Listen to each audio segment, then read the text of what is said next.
Assalamualaikum warahmatullahi wabarakatuh. Alhamdulillah wassalatu wassalamu ala Rasulillah wa ala alihi washabihi wa mawala la haula wala quwata illa billah. Pertemuan ke-6 mata kuliah perkuliahan fikih mawaris akan dibahas mengenai rukun, syarat dan sebab mendapatkan harta waris. Apa saja rukunnya? Pertama, orang yang mewariskan harta atau al-mewaris. Siapa yang dimaksud adalah mayit. Kemudian yang kedua, orang yang menerima harta waris atau al-waris, yakni ahli waris. Yang ketiga, harta yang diwariskan atau al-maurus, apa saja, yakni setiap harta, setiap sesuatu yang ditinggalkan mayit, apa saja, seperti harta bergerak atau mangkul. Bergerak di sini artinya bisa dipindahkan ketika itu juga, seperti mobil, uang, dan lain sebagainya. Atau harta tidak bergerak, akor, seperti tanah, kebun, rumah, dan lain sebagainya. Artinya kebalikan dari mankul, tidak bisa dipindahkan ketika itu juga. Selanjutnya apa saja harta yang diwariskan itu, setiap sesuatu yang ditinggalkan itu, utang dan wasiat. Ini harus ditunaikan oleh ahli waris. Orang yang meninggal dunia punya utang sekian kepada seorang, ini ahli waris harus membayar utang tersebut dari harta peninggalannya. Kemudian orang yang meninggal dunia pernah mewasiatkan ketika sakit sepertiganya untuk fakir miskin atau dan lain sebagainya. Nah, ini juga harus ditunaikan oleh ahli warisnya. Kemudian syarat mendapatkan harta waris apa saja? Di antaranya pertama, meninggalnya orang yang mewariskan, baik meninggalnya secara hakiki atau hukmi. Maksud secara hakiki di sini artinya jelas dia meninggal karena ada bukti sakit memang sebelumnya, kemudian menurut dokter, ahli kesehatan, bahwa dia sudah meninggal dunia, disaksikan pula oleh orang lain dia telah meninggal dunia karena kecelakaan atau dan lain sebagainya. Ini secara hakiki. Atau secara hukmi, maksudnya berdasarkan keputusan hakim, seperti seorang meninggalkan rumah sekian lama. Para ulama dalam berbagai referensi mengatakan batasnya 4 tahun.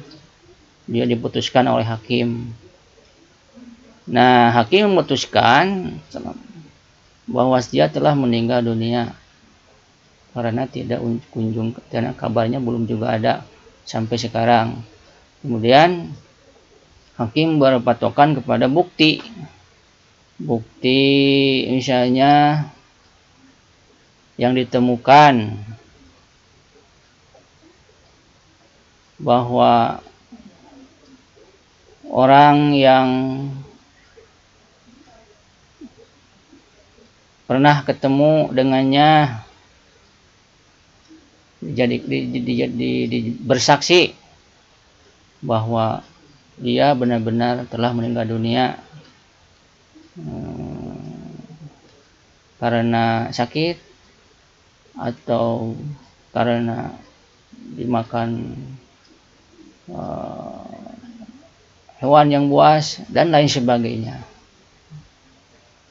Nah, ini secara hukum di sini berkaitan dengan keputusan hakim berdasarkan bukti atau tidak kunjung datang juga setelah 4 tahun lamanya. Kemudian masih hidupnya orang yang menerima harta waris, baik secara hakiki atau hukmi. Jadi orang yang akan menerima harta waris itu masih hidup, baik secara hakiki atau secara hukmi sebagaimana tadi dijelaskan. Kemudian apa saja sebab mendapatkan waris? Nah, ini karena pertama, karena perkawinan atau zaujiah. Seorang menikah dengan yang lain, seorang menikah, seorang melangsungkan pernikahan sehingga terjadilah ikatan perkawinan. Lalu suaminya meninggal dunia. Iya, jadi kalau laki kedudukannya menjadi suami, perempuan jadi istri. Lalu suaminya meninggal dunia. Nah, si istri berhak mendapatkan waris. Begitupun kalau dia punya anak, berhak anaknya mendapatkan waris.